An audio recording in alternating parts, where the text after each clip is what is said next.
I'm extremely excited about my new videotape project, which I call Marco Lala's Video Encyclopedia on Effective Kicking.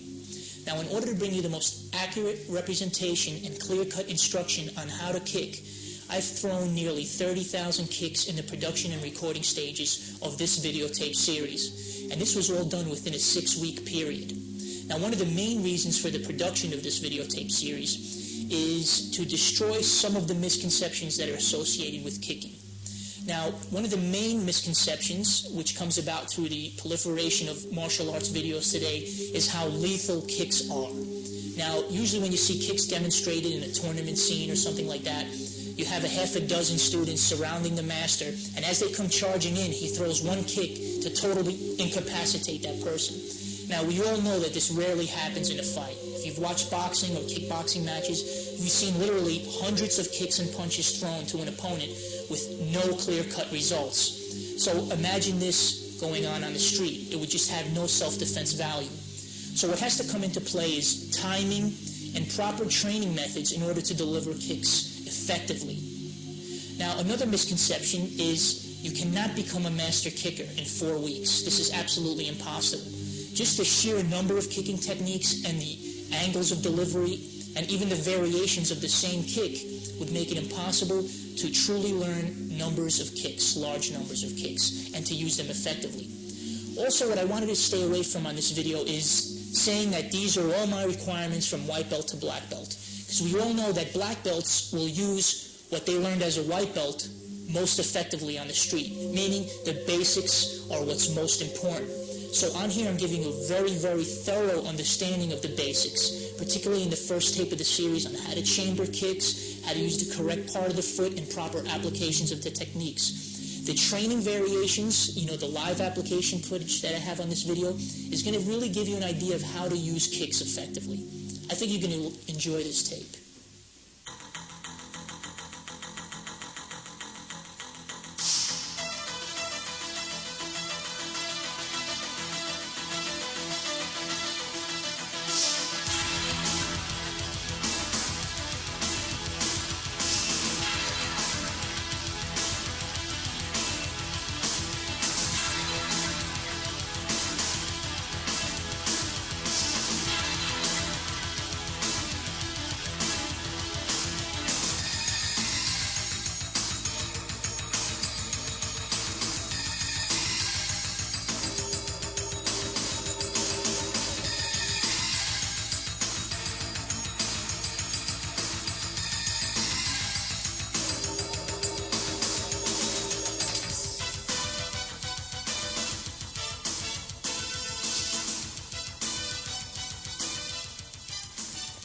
Now, it's true, if you've watched my knockout video, you would think I would be contradicting myself, since a good 50 to 75% of the matches ended with one kick, or the rest of the matches ending with setups, kicks, and then ending with hand techniques and so forth. But what's critically important is that it does take a significant amount of time to properly master kicking techniques. What I wanted to do on this tape is create the blueprints so that you can follow in order to apply the kick correctly.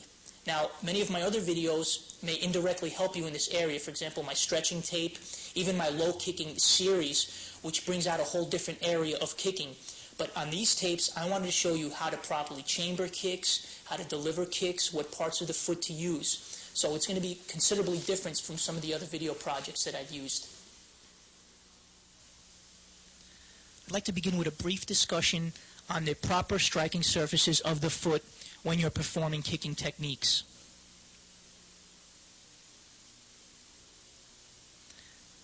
Now, the first part I'd like to discuss is the top part of the foot, which also includes the shin area, which I elaborated more on the low kicking video. I also have it directly above the ankle and right at the instep. These are the three primary areas when using the top part of the foot and the shin.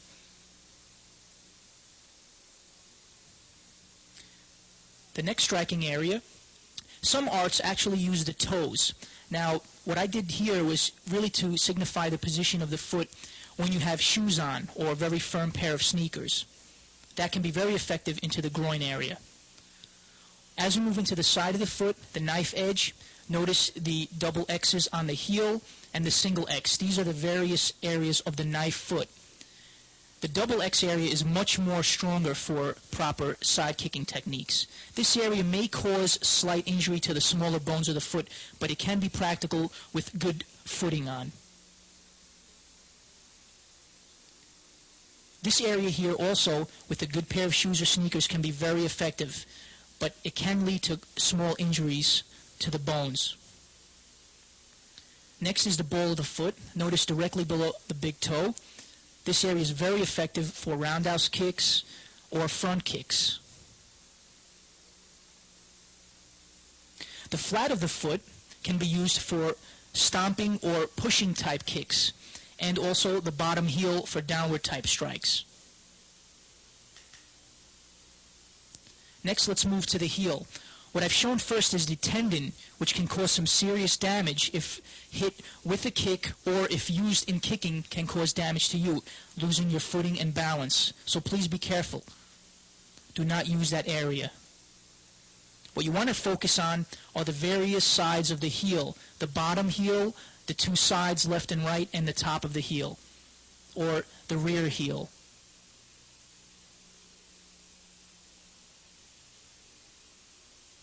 Next, we're going to look at what we call the crescent, or the inside part of the foot.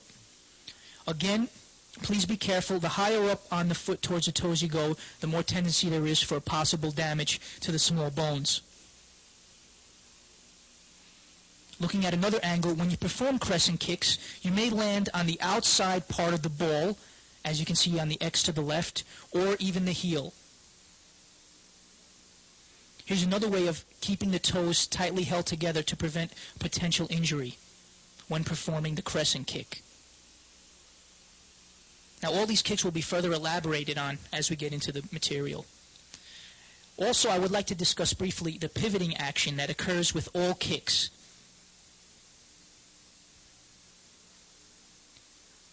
Now, you can see the foot, the pivot action, there's a certain range of motion.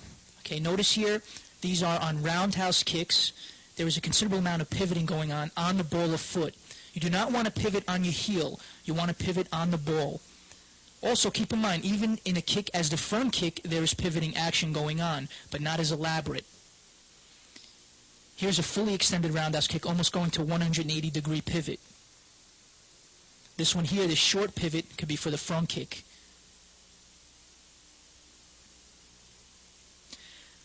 Traditional training stance for kicking. What I'd like to do here is throughout the video show you how we practice the kicks traditionally. This position here is very important so that you do not use the arms for balance. What you're doing is learning how to use the hip.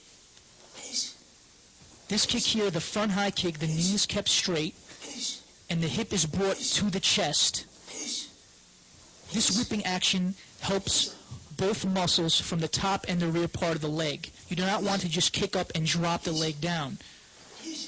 You want to cause a whipping action, bringing the kick straight up and then back down quickly. Kicking the chest with the thigh area. Again, I try not to use my hands with all the basic traditional kicks so that I learn how to use my hips properly. Again, notice how the top of the thigh hits the chest area as I keep my back straight. Again, the slight pivoting action going on with the front high kick. Knee straight and the whipping action returning the kick back down. As we look from the front and side at the full extension, notice again the top of the thigh striking the chest area.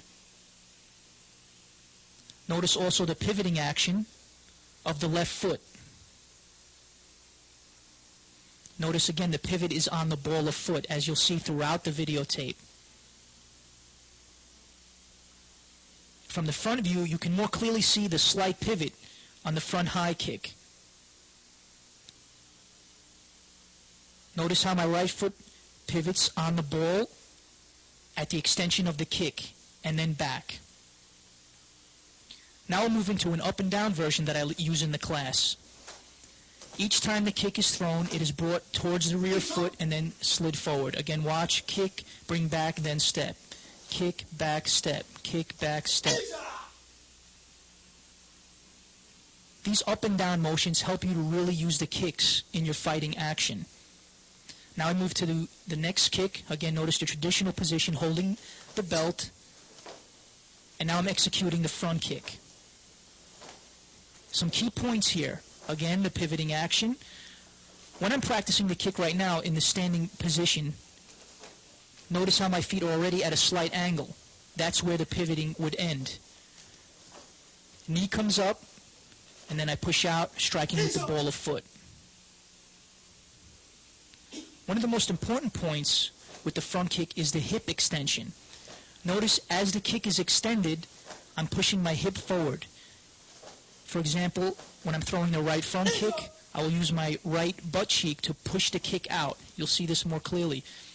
Now from the front, you notice the alignment of the knee to the chin. This is kind of like setting the sights on a rifle when I'm throwing the kick. So you see the knee, chin, and foot alignment. Also the bent knee. At the extension of the kick, notice the ball of foot is signified directly below the chin area. Now, from the side, notice the hip extension. Right now, my pelvis is parallel to the wall in front of me. With the front kick, you want to bring the knee up as high as possible. Again, notice the hip being pushed slightly forward towards the kick. On the extension, you can see the full pushing forward of the hip area. My right buttocks is completely forward. Slightly bend the knee and ball of foot action. And then, of course, as in all kicks, the rechambering. Now, what you want to do at the chamber position is keep your foot tight just before you strike. You'll notice here, each time I kick and step, I rechamber the leg. I'm almost kicking myself in the butt with the heel as I bring the leg back. Bring the foot back, and then strike.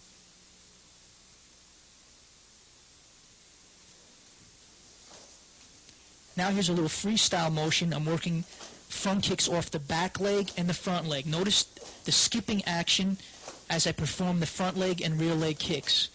Also switching the feet and including head movement, bobbing and weaving. Again, changing from front leg to rear leg. You want to be able to execute both types of kicks. Notice here also a slightly angled front kick.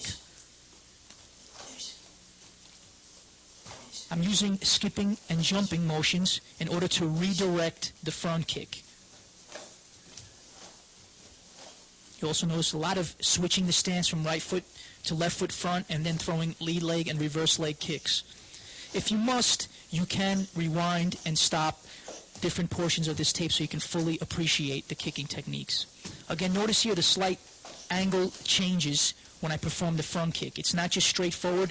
There might be almost a slight roundhouse type of aspect to it, as you'll see later on from the roundhouse kick. Now, as I perform the kick on the bag, you'll more fully appreciate why it's important to raise the knee up high. The knee must come up high so that you can drive the kick straight in. It does not hit on an arcing or circular motion. Again, I'm working the various footwork motions, switching lead leg, reverse leg.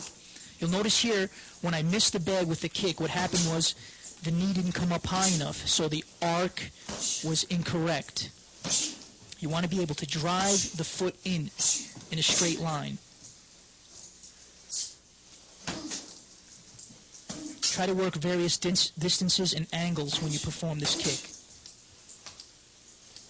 Notice there, when I missed the bag, the kick arched upward. It didn't go straight in. This is extremely important for the front kick. In application, you'll see the front kick as a very effective weapon. Right there, you can definitely see the reach advantage of using the leg as opposed to the arm.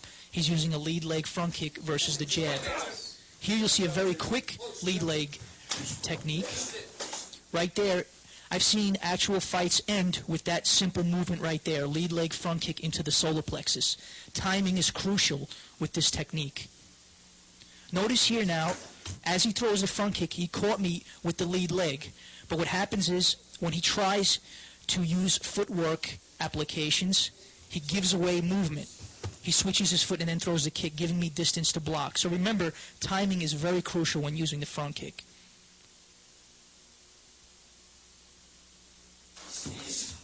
Moving to a next front kick example, he used the front kick to lead or set up his hand techniques. Lead leg front kick into a jab and a reverse punch follow-up. So remember, kicking can be led towards hand techniques, not just a means to an end. The next movement will be the groin kick. Notice again here, the knee comes up slightly lower than the front kick. My toes are pointing downward so that I strike with the instep. Watch the transition from one leg to another, the smooth motion, also the pointing downward of the toes and the rechambering. Again, all of these movements in my karate uniform are what I call the traditional manner of training with these kicks. This is very important. It's just like learning the alphabet. Again, notice the alignment, instep, knee, and chin. This alignment between the knee and chin is critical for kicking techniques towards the front, especially for beginners who are trying to perfect the motion of the kick. Again, as we watch from the side, notice at the chamber, my toes are pointing downward. I'm already thinking about the striking surface, then the extension, and then of course the rechamber, so that you can kick again or go into a fighting stance and follow up with techniques. Now we use the up and down version. I'm using the rear leg for the groin kick. Again, you don't want to bring your knee up as high as you would for the front kick. This is not as necessary. The front kick is usually targeted towards the solar plexus. The groin kick is below that area. Now you'll notice a slight variation. I'm kicking off the front leg. This is probably more practical in a fighting situation where the lead leg is used is probably the closest weapon to the target. So it's lead leg, kick, step. Lead leg, kick, step. Now we're looking at the groin kick from a natural position, which would probably occur in a fighting situation. Try to learn how to aim the kick to different directions. You may deal with multiple attackers, so you want to be able to throw the front kick and the groin kick effectively to these different angles. Now we're looking at the groin kick off the lead leg and the reverse leg. Notice the skipping action again, very similar to the front kick. The major change is the striking area, the surface area of the foot. Always hands up, smooth transitions from one foot to the other when you practice this in the freestyle mode as I'm doing here. Try to work on combinations off the same leg and combinations off both legs. Here's an interesting way to practice the groin kick. Again, from the neutral position, hands on my hip, I'm snapping out some groin kicks. Then I'll work into a more fighting variation of it, hands up, using the lead leg and the reverse leg. Here's an interesting drill. When he holds out his left hand, you use your left kick, and vice versa. As he switches, it could help you to develop good reflexes. Try to work as many combinations as possible so that it's more difficult for you when he makes the change, rather than just sitting there waiting for him to change the mitt. Again, focusing on the striking area, which is the instep when it comes to the groin kick.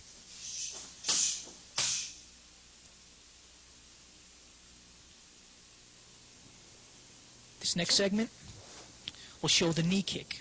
Now, the next couple of kicks I'm going to briefly describe since they're thoroughly covered in my low kicks and knee attack tape. One of the major points here is that the knees strike the chest area and the toes are pointing downward. Again, notice the traditional manner of not using the hands with the kick. This is important so that you learn how to use your lower body as much as possible when performing the kick, so that in a real fighting situation, when your hands come into play, your balance is much better off. Again, notice I try to keep my back straight as possible, and I snap the knee kick upwards towards the chest. Now we're looking at the roundhouse knee kick. Again, notice you see the hips more into play here than with the straight knee kick. What's crucial here is that your landing position when you rechamber is at the pivot point, so that you can go back and forth from right to left. As you look from the side, you can see also how the shoulders come into play and the hip extension that I mentioned in the front kick.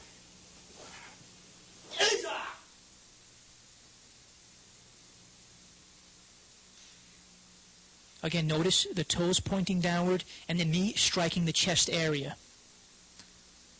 The roundhouse knee kick, notice how the knee comes from the outside. Now, stepping motion. As I hit the chest each time, I step forward. Again, you want to practice this both ways.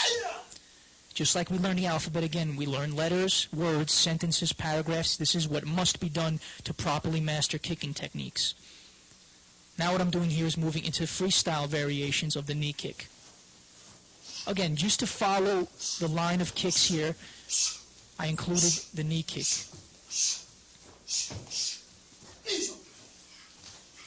What I always try to do is work both lead leg and reverse leg. This involves a lot of switching, footwork motions, setups, skipping in, and so forth. Notice the up and down motion of the roundhouse knee kick. What you want to do is each time you want to bring that knee past your center line. You bring it outside and then across the body.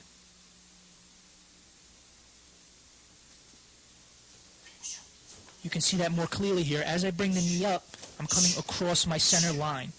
This movement here will also aid in performing proper roundhouse kicks. You want to try to really get that knee across the body as you keep your leg chambered. Again, notice how I'm trying to combine a little bit of head movement in there with the footwork as I throw both lead and reverse leg roundhouse knee kicks. Now put a little bit together on the heavy bag. Notice the straight and roundhouse knee kicks. I'm also working different heights, can go into the thigh area or the solar plexus. Remember, my destructive low kick and knee attack videos thoroughly cover this aspect of fighting. What I wanted to do here is give you a breakdown of how to throw each kick properly and master them so that you can continue improving. As we move into application footage, you'll see how difficult it really is to use kicking techniques. It's not like it is in the movies. Now, keep an eye on number 2, the person to your right now. As he swings around, you'll notice an opening for the knee kick, and he drives it in as he grips the gi. Very difficult technique to use, but can be very effective when the opening is made available. Now we move into the roundhouse kick. The roundhouse kick can use various parts of the foot, the shin, the top of the foot or the instep, and also the ball of foot. Usually I like to practice with the ball of foot because 9 times out of 10 I'll probably get into a fight with shoes on rather than in the dojo. So I want to use the point of the foot. Now as we look from the side, you can see how I bring my knee up and swing it around for the roundhouse kick. Again, you'll see the extension also in the hip and buttock area. Again, maintaining the hands on the belt. Notice here at the chamber position, the knee is coming across the body as I described previously with the knee kick. And the extension of the kick, slight bend in your supporting leg, the pivot, and also the kick finishing past your center line. As we look from the side, again, you see the chamber position. Here, at that point, you would position the striking surface, whether it be the ball of foot or the instep. The extension and then the rechamber. Keeping in mind also the pivoting action. Now as we go into up and down variation, notice how each time I'm using the balance of my arms now as opposed to the traditional fashion. Each time pivoting and extending the kick beyond center line. Now we're looking into a little bit of freestyle. Notice here I'm bringing the knee straight up and then across. The only drawback to this is in the power, but the speed is much, much faster this way. What you want to try to do is get a happy medium between a powerful kick, bringing the knee up, and slightly towards the front for the speed. Also, I work extensively on the lead leg round kick. Even though I probably wouldn't go to the head on the street, lead leg round kicks to the groin area and to the knee can be very effective. I'm also using different angles, switching footwork, hands up, and combinations. Next is the bag. Now what's important is the rechamber here. You don't want to just keep your foot out there, hanging out there. A good fighter will grab it, work you into a takedown position or whatever, block and counter. Always try to work on the rechamber, especially in combination kicks, as you see there. Here you're looking at the extension. You're visualizing crossing that center line when you perform the kick.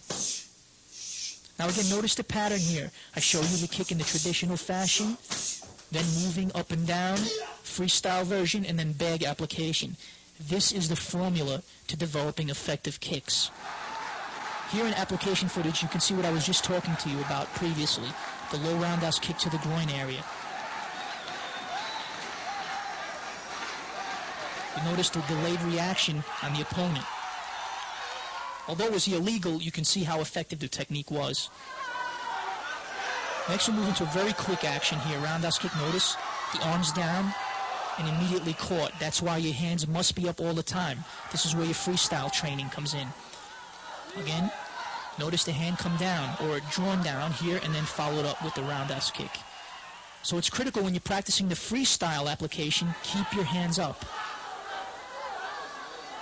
Here notice a quick combination here with the lead leg roundhouse kick. Again, this comes from the variations in your freestyle practice, lead leg, reverse leg. Again, here you'll notice a step back and then lead leg roundhouse kick. This all stems from your freestyle training and creating fight scenarios. Notice here the fighter on the left, as he swings around, sneak in the roundhouse kick. Fortunately, he used a lot of control when it landed on the cheek. Here we're looking at various combination, lead leg, reverse leg, and then lead leg again. In that instance, we use the shin. Now we move into the next traditional version, the side high kick. This movement here is more or less an exercise. Although I've seen boards broken in this fashion, held downward, it's not so much a fighting applicable kick. What's important when performing the side high kick here is that you keep your heel in line with your body. You do not want to swing it over to the front. Each time I swing up, I'm pushing the heel out, extending the knife edge as described in the beginning of the video. Notice here, the bottom X and then the X on my heel. There's an alignment there. My foot does not go where the other X is, extremely to the right. That would be out of alignment. If we look again from this position here, you'll notice an alignment between the heel and the hip. The heel does not extend forward to the right. This is critical for adding power into the side kick. You want your whole body into the kick, as you'll see here. Again, by holding the belt, you're not using your upper body for balance. So this is helping you to use your legs more effectively when practicing the side kick. Each time there's a pivot, chamber, and then striking with the heel. Remember, the knife foot, there's certain variations of it. You can use the top part of the knife edge or the heel part. The heel part, I believe, is much more effective. When performing the side kick, try to hold the kick for a split second. Don't just snap it out there and drop it quickly. Notice again from the side, I hold the kick for a split second. One. Split second hold it. That's going to help you develop proper kicking application. Now let's look at a time lapse of the side kick. We get into position 1, which is the chamber. Immediately here you should be positioning your foot for the knife edge or tightening the toes up. At the extension, again notice pushing the hip into the kick, bringing the toes back, and then the re-chamber. Each time keeping the alignment of hip and heel.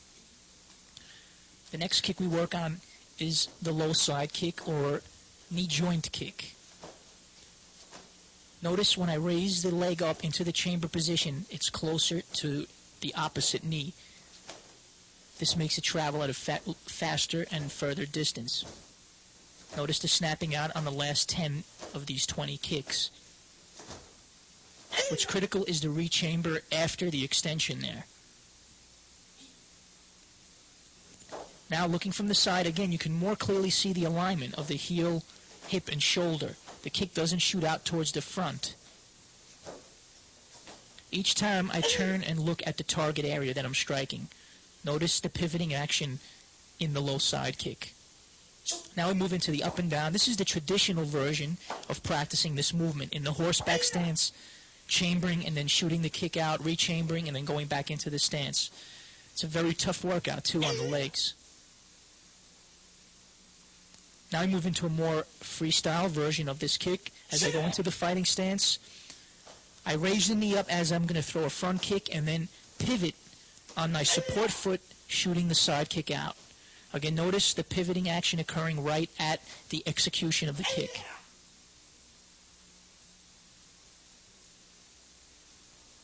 Now, from a freestyle point of view, again, what I'm showing you here is what a lot of people do when they throw the side kick. They reposition their whole body and change their stance.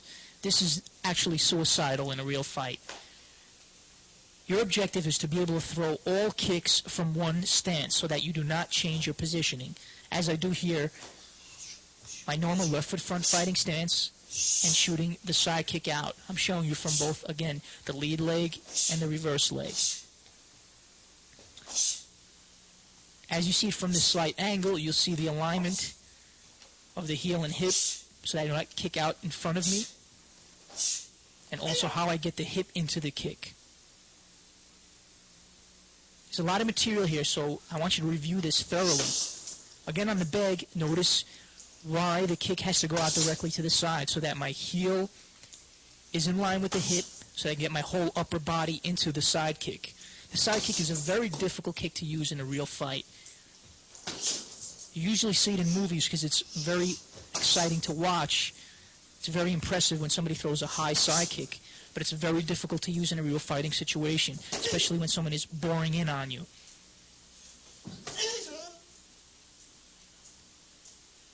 Now I move into an application of the side kick. But what I'm doing here is showing it to the knee joint.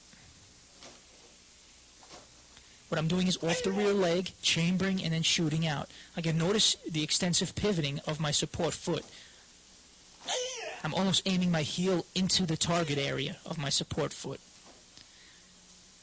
Now, as I did with the groin kick, a lead leg joint kick. Again, notice kick, then step. So the motion starts with the kick. Kick and step. Kick, step. The stepping is the end of the technique. Start kick, then step forward. Notice the chambering again after the kick. Now we'll see a more neutral position use of the low side kick. You could be talking to somebody, or you sense a threat or verbal dialogue going on that may lead to a physical attack. You use the lead leg, low side kick. Now, most self-defense articles show this as the devastating kick that's going to knock the opponent down and everybody goes home happily ever after. But this probably would not happen in a real fight. This is probably a good setup so that you can follow up with more techniques, maybe work into the grappling scenario, or use knees and elbows. In the real world, one kick may not do it unless all the elements are correct. Notice here, sparring my little brother, he tried to use the low side kick, even though it was illegal, to my knee joint to stop my oncoming attack. In this situation here, notice the fighter on the right, how he sets off and then follows up with the side kick. But notice again, there had to be a preparation, a preliminary movement to set up the side kick because it's very difficult to use. Now we'll go into variations of the back kick here. Notice again the hands on the belt so that I do not use the upper body for balance. This kick is very difficult to practice alternating from one foot to the other. Now the key is when you throw the kick, try to hit the same point to the rear. You'll notice that my kick doesn't vary that much when I'm kicking towards the camera. I'm almost kicking the same point with both feet. The striking surface here is the bottom portion of the heel, the toes pointing on a downward angle. There is a chambering action going on as you throw the kick, which you'll see from the side, slight chamber and then execution of the back kick.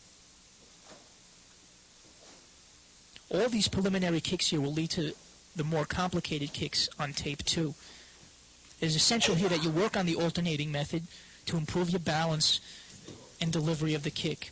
One thing you want to avoid when throwing the back kick is not swinging the leg out too wide. Notice here how the opponent snuck in on the inside and was able to throw the attacker off balance. What you want to do is, at the spin, you want to drive the kick straight back. This you'll see more clearly here. What I'm doing now is performing a 360-degree pivot on my front leg as I drive the straight back kick. The striking surface is the heel. Now what's critical is, at the pivoting point, you want to bring your upper body around just as fast. If you ever notice ballerinas turn, they turn their upper bodies very quickly. This is what you want to do when you perform the back kick. Again, notice the pivot, body twist, and then driving the kick straight back. Remember, heel straight back and not swinging outside so that your opponent can sneak in.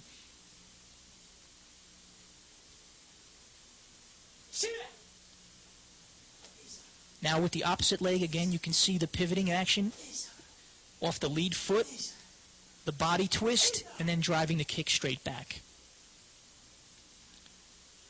In this time-lapse shot, you'll notice here the front foot straight and then a complete pivot 180 degree as you prepare the chamber. As you perform the kick, pushing the heel outward, bending the supporting leg, keeping your hands up. The rechamber, notice now the support leg is turning fully towards the 360-degree pivot. Now, to thoroughly perform the back kick, we must practice the footwork. Notice now the foot that comes to the front is the foot that would be kicking. Notice here my back leg steps sides and then crosses front. Now as I turn, notice again right foot steps side, step. Left foot steps side, step. Right foot steps side, step. That stepping motion is taking place of the kick right now so that you are thoroughly familiar with the spinning action. This spinning action is what most beginners have difficulty with as they lose their balance when they turn. A closer look at what I was talking about. As you step side, pivot, and step. Step side, pivot, and step. Step side, pivot, bring your back foot to the front. Again, this movement is a very good drill to develop the spinning action and the balance that's required for performing good back kicks. I work this movement over and over again with beginners so that they feel comfortable turning and spinning. Now, one of the major problems with back kicks is that when you spin around, this is when most instructors tell you that's when you assess the target area. Turn and look over your shoulder. You'll see this more clearly here when I perform the kick. As I step side, I'm turning, looking over my shoulder, then stepping.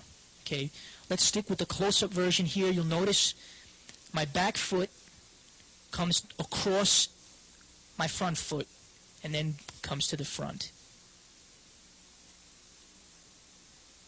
Now, as I face the opposite direction, you'll notice the back foot comes across, pivot, and then step forward.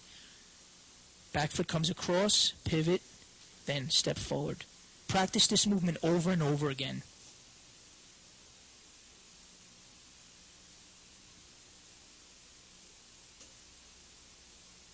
Again, from the full view, coming towards the camera, notice each time as I turn, I'm looking over my shoulder, the same side shoulder of the leg that's coming forward.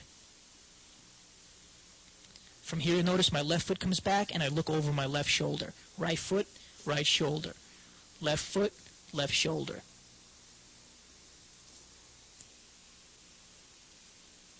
Now let's work it with the kicking technique. Notice as I spin around, I perform the kick. Now what you're seeing here is that the stepping side motion is lost. I'm pivoting from my fighting stance. I do not step side. You have to lose that movement in order to make the kick effective. Now from the freestyle point of view, again, I'm practicing the footwork for the back kick. Now notice what I'm doing here is I'm not stepping side, I'm pivoting quickly into the kick. This more closely resembles the footwork that's involved with the spinning back kick.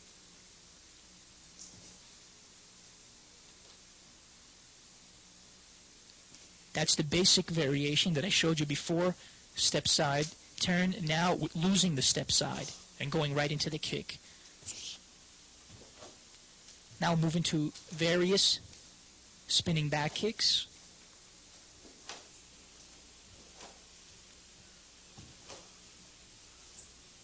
Again, what you want to try to do is be able to maintain balance and follow up. Right now I'm following up with other back kicks, but of course you can follow up with combinations. One thing to keep in mind when performing the back kick is you never use this as a setup or lead technique. It just takes too long to perform. Now notice here when I spin, most instructors say this is when you look at the target after the spin. You turn, assess the target, and kick. This is actually impossible in a real fight. The time that you have to assess the target is right now while you're facing him. That whole spin there, you do not know where your opponent's going to be. You're going to have to determine within a split second where your opponent is and then perform the back kick. You can't turn, look, then kick. That'll never happen in a real fight. That's why you see several people do it blindfolded. What they do is they know where the target is at the outstart of the kick and then perform the back kick. You cannot determine where your opponent is while you're spinning. It must be all done within a split second at the point of the beginning of the kick. Now, as we look in the application footage here, you'll see again how not to throw a back kick. Again, you notice how it didn't come straight back and the fighter snuck in and took the opponent down. You notice here, number 7, a strong spin and driving the kick straight back. Notice again, the spin and then straight back. There was no chance for the opponent to sneak in around the kick behind the knee. Again, notice here, after the front kick setup, then the back kick. Again, straight in so that the opponent cannot come in from the inside. Notice here now, after a deflection and then following up. The spin is critical in this. You must assess the target and then spin. There's a large amount of information on this video, so you may want to look at it one more time before we go to Volume 2 with many more complex and advanced kicking techniques.